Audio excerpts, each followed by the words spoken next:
అందరికీ నమస్కారం అండి. Welcome to my channel. అమ్మతోడు ఛానల్కి స్వాగతం అండి.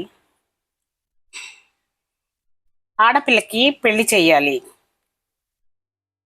తెలిసిన వాళ్ళ ద్వారా కానీ మీడియేటర్ల ద్వారా కానీ ఆడపిల్లకి సంబంధం కుదురుస్తారు. తెలిసిన వాళ్ళు చాలా మంచోళ్ళు, పర్వాలేదు అది ఇది అని చెప్తారు. మీడియేటర్లు అయితే డబ్బు కోసం వాళ్ళు చాలా ఆస్తిపరులు, అబ్బాయి మంచి ఉద్యోగస్తుడు, మంచోళ్ళు, పర్వాలేదని చెప్తారు. అప్పుడు వాళ్ళ మాటలు నమ్ముతాం. వాళ్ళు కూడా తల్లిదండ్రులు, ఆ పిల్ల తల్లిదండ్రులు ఇళ్ళ పక్కలోళ్ళని వెళ్ళి ఎంక్వైరీ చేస్తారు. వాళ్ళు కూడా అమ్మ మా పిల్లని ఇవ్వాలనుకుంటున్నాం మీ ఇంట్లో, మరి వాళ్ళు మంచోళ్ళ కాదా అని అడుగుతారు. వాళ్ళేమో వాళ్ళు అనుకుంటారు 100 అబద్ధాలు ఆడైనా ఒక పెళ్లి చేయాలి, లేకపోతే తర్వాత అయినా తెలిసిందంటే వాళ్ళు వచ్చి తంతారు, మనకెందుకు వచ్చిన బాధ అని వాళ్ళు కూడా మంచోళ్ళు అని చెప్తారు. పిల్లని ఇస్తారు. పిల్ల అడ్జస్ట్ అవ్వాలంటే కొద్ది రోజులు పడుతుంది అనుకుంటారు. కొద్ది రోజులు పట్టాల్సిన అవసరంలా, వాళ్ళు ఒక్క రోజులోనే అర్థం చేసుకుంటారు వాళ్ళు ఎవరా, వాళ్ళ మనస్తత్వాలు ఏంటా అని అర్థమైపోతుంది. వాళ్ళు పుట్టింట్లో ఆడపిల్లలు వాళ్ళతో కలిసి మెలిసి ఉండి బాగా పని పాటలో వాళ్ళకి తోడు చేదోడు వాదోడుగా ఉంటున్నా వాళ్ళకి చాలా హ్యాపీగా ఉంటుంది. వాళ్ళు అలా కాకుండా పుట్టింట్లో ఉన్నట్టు నడిమంచం మీద టీలు కాఫీలు తీసుకొచ్చి టిఫిన్లు తీసుకొచ్చి అత్తగారు ఇస్తుందండి, ఇవ్వదు కదా. అలాగా ఫోన్ పట్టుకొని ఎప్పుడు బెడ్రూమ్లో పడుకొని ఉన్నా కూడా కష్టమే. అప్పుడు కూడా ఏంటిది ఎవరిలో కలవదు అది ఇది అని వాళ్ళు అనుకుంటారు.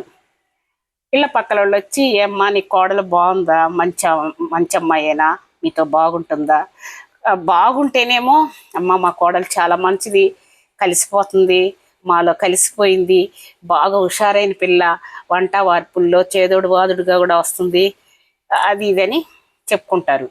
ఎప్పుడు ఫోన్ పట్టుకొని ఉందనుకోండి బెడ్రూమ్లో ఏమంటారు, ఇది ఇంటికాడ ఇట్లానే వాళ్ళ పుట్టింట్లో పని పాట నేర్పించలేదు, ఎప్పుడు బెడ్రూమ్లో ఫోన్ పట్టుకొని ఉంటుంది, ఇంకా ఇలాంటి పిల్లతో మేము ఏగాల, దీనికి పని పాట చేత కాదు అని అత్తగారు వాళ్ళు అనుకుంటారు.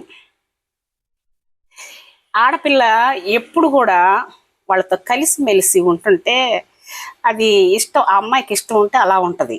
ఇష్టం లేదనుకోండి, వాడు బాగలేదు, వాడి అమ్మ బాగలేదు, వాడు నాన్నకు సొట్ట, వాళ్ళకి సొట్ట అని అన్ని సొట్టలని చెప్తుంటుంది. ఆ అమ్మాయికి ఇష్టం ఉందని వీళ్ళకి ఈ అమ్మాయి గురించి ఇలాగా ఉండేసరికి ఇది కూడా కాపురం ఎన్నాళ్ళో చేయదు, ఇది కాపురం చేసే ఆడపిల్ల కాదని వాళ్ళకి తెలిసిపోయిద్ది. ఒక్క రోజులోనే తెలిసిపోయిద్ది వాళ్ళ మనస్తత్వాలు ఎలాంటివో తెలిసిద్ది. అమ్మాయికి తెలిసిద్ది, అబ్బాయి వాళ్ళకి తెలిసిద్ది. అప్పుడు ఎంటర్ అవుతారండి వీళ్ళు తల్లిదండ్రులు. ఎంటర్ అయ్యేది ఆ పిల్లకి చెప్పాల్సిన చెప్పేది తీసుకెళ్ళిపోతారు. తీసుకెళ్ళిపోయి ఏదో మంచి మాట చెప్పేసి కాపురానికైతే పంపరోళ్ళు. ఇంకా ఆ పిల్ల ఏదైనా ఉద్యోగస్తురాలైతే ఇంకా ఆమెని చేసుకుంటా ఉంటారు. ఇలాగా కుటుంబాలు ఈ తల్లిదండ్రుల వల్ల పోతున్నాయి, విచ్ఛిన్నం అయిపోతున్నాయి కుటుంబాలన్నీ. చూడండి వాళ్ళకి అప్పుడే ఆల్రెడీ బీపీలు షుగర్లు వచ్చి ఉంటాయి, వాళ్ళు ఎన్నాళ్ళు బతుకుతారండి. ఆ పిల్లల జీవితాలతో వాళ్ళు ఈ విధంగా ఆడుతున్నారు. వాళ్ళు పోయినాక వాళ్ళు జీవితాలు ఏం కావాలి, వాళ్ళకి ఒక అన్నదమ్ములు ఉన్నారనుకోండి, వాళ్ళు ఏమైనా చూస్తారా, వాళ్ళకి కూడా భారం అయిపోతుంది ఫ్యూచర్లో. లేదా ఒక పిల్లలున్న తల్లి అనుకోండి, ఆ పిల్లని ఎలా పెంచిద్ది, ఒకవేళ పెంచిద్ది, ఆ అమ్మాయి పెద్దదైద్ది, తండ్రి ప్రేమకి నోచుకోదు, ఇంకెవడన్నా వచ్చి కొంచెం కేర్ తీసుకొని ఆ అమ్మాయిని ప్రేమ లవ్ అనేసి వాడు ఏదన్నా మోసం చేస్తే వాళ్ళ దగ్గరికి వెళ్ళేది, వాళ్ళ ఇంటి ముందు ధర్నాలు చేసేది, లేకపోతే సూసైడ్ చేసుకునేది, వాళ్ళ లైఫ్ అట్ట చేసుకుంటున్నారు. కేవలం తల్లిదండ్రుల వల్లే బిడ్డలు జీవితాలు చాలా నాశనం అయిపోతున్నాయండి. అందరినీ అంటల్లా నేను, అందరూ మంచిగా ఉండారు, బాగు చేసుకునే వాళ్ళు ఉన్నారు, కాపురాలు చేసుకునే వాళ్ళు ఉన్నారు, లక్ష్మీదేవులు ఎంతోమంది ఉన్నారు. కానీ చాలామంది ఇలాగా జరుగుతుందండి. నాకు తెలిసి పిల్లల జీవితాలతో ఆడుకునేది తల్లిదండ్రులే, అమ్మాయి తల్లిదండ్రులు. తర్వాత ఇప్పుడు మన ఇంట్లో గొడవలు ఉంటాయి, పక్కింట్లో గొడవలు ఉంటాయి, అంబానీ ఇంట్లో కూడా గొడవలు ఉంటాయి. గొడవలు లేని వాళ్ళు ఎవరున్నా అటోళ్ళు ఇటు తల్లిదండ్రులు ఆ తల్లిదండ్రులు సర్ది వాళ్ళకి మంచి చేయాలి. అంతేగాని విడగొట్టకూడదు. ఎప్పుడైనా సరే తొలే మలిమలే. ఆ అమ్మాయిని తీసుకెళ్ళి ఇంకొకటి మంచోడని ఇంకొకటికి ఇచ్చి పెళ్లి చేసినా గొడవలేం రాకుండా ఉండవు. ఆ గొడవలు వచ్చినప్పుడు ఏమంటాడు, నువ్వు ఏం చేస్తే నీ మొదట మొగుడు నీకు విడాకులు ఇచ్చాడు, ఇప్పుడు నా నెత్తిన పెట్టారు అని వాడు అంటాడు. గొడవలు లేని వాళ్ళు ఎవరండి? ఇక నాకు తెలిసిన ఒక అతను ఉన్నాడండి. ఆయన పెళ్లి అనుకున్నారు, పెళ్లి కార్డులు పంచారు, కళ్యాణ మండపానికి అన్నీ అడ్వాన్స్లు అన్నీ ఇచ్చేసారు, అన్నీ మొత్తం అయిపోయింది. కానీ తర్వాత తెలిసిందండి అతను ఒక శాడిస్టోడని. తెలిస్తే అతనికి ఇప్పుడు ముందుకెళ్ళాలా వెనక్కి రావాలా అర్థం కావట్లా. సరే ఏదైతే అదైంది, అబ్బాయి కూడా లెక్చరర్ పని చేసుకుంటాడు, ఏదైతే అదైందని చెప్పేసి ఆ పెళ్లి చేసేసారు. చెయ్యంగానే అసలు అమ్మాయి ఎక్కువ రోజులు ఉండదు, వచ్చేసిద్ది. వాడు ఒక శాడిస్టో ఎట్టటోడో, ఇక ఆవిడ దగ్గర చేయాలంటే కష్టం ఆ పిల్ల అని అందరూ అనుకున్నాం. కానండి అమ్మాయి వెళ్ళిన రోజు అత్తగారు వచ్చిన వాళ్ళందరికీ కాఫీలు పెట్టి ఇచ్చేదానికి లోపలికి వెళ్తుంటే, అత్తమ్మ నువ్వు ఉండు, నేను వెళ్ళి పెట్టుకొస్తాను, ఇక నుంచి ఇంతవరకు చేసావు చాలా, వాళ్ళకి ఇంకా రెస్ట్ తీసుకో, నేను వచ్చాను కదా, నేను అన్నీ చేస్తాను, మీకేమేం కావాలో మీకేమి ఇష్టమో మామయ్య గారికి ఏమి ఇష్టమో అవన్నీ నాకు చెప్పు, మీకేమేం కావాలో నేను చేసి పెడతాను అని ఆ పిల్ల ఆ వంట చేయటం, వాళ్ళకి ఎంతో ప్రేమగా చూసుకుంటుంటే వాళ్ళు అసలు పొంగిపోయినారు. ఆ శాడిస్ట్ కూడా మారాడు, మంచోడైపోయినాడు.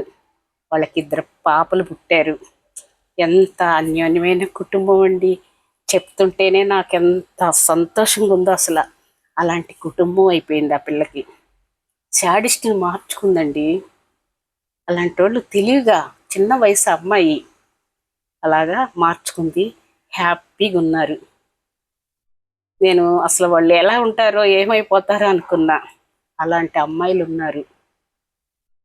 తల్లిదండ్రులు మాటలిని జీవితాలు నాశనం చేసుకునే ఇలాంటివి తెలివి తక్కువ వాళ్ళు ఉన్నారు. రేపటి రోజు నాదేంది మార్చుకోవాలి. ఎలాంటోడైనా సరే మారిపోతాడు. అత్తమామల్ని ప్రేమగా చూసుకుంటుంటే మారిపోతాడు. మంచి భార్య వచ్చింది నాకు, మా అమ్మ నాన్న మనసులు దోచుకుంది అని ఆడు కూడా మారిపోతాడు. పోనీ వాడికి ఉద్యోగం ఏమన్నా లేకపోయినా హెల్ప్ చేసినా చెయ్యొచ్చు, వీళ్ళు చేతనైతే చెయ్యండి. కానీ జీవితాలు మాత్రం పాడు చేసుకోబాకండమ్మా. ఎందుకంటే మేము పెద్దవాళ్ళమే, ఎన్నో అనుభవించాం, ఎన్ని కుటుంబాలను చూసాము. మాలాంటి వాళ్ళు చెప్పే మాటలు చాలామంది చెప్తున్నారు, ఎంతోమంది చెప్తున్నారు. అలాంటి వాళ్ళు చెప్పే మాటలు వినండి. యూట్యూబ్లో పెద్ద పెద్దోళ్ళు అలాంటి వాళ్ళు చెప్పే మాటలు వినండి. విని జీవితాల్ని మీరు ఆనందమయం చేసుకోండి. అంతేగాని తల్లి చెప్పిందనో తండ్రి చెప్పాడనో మీరు ఆ పొరపాట్లు చేయబాకండమ్మా.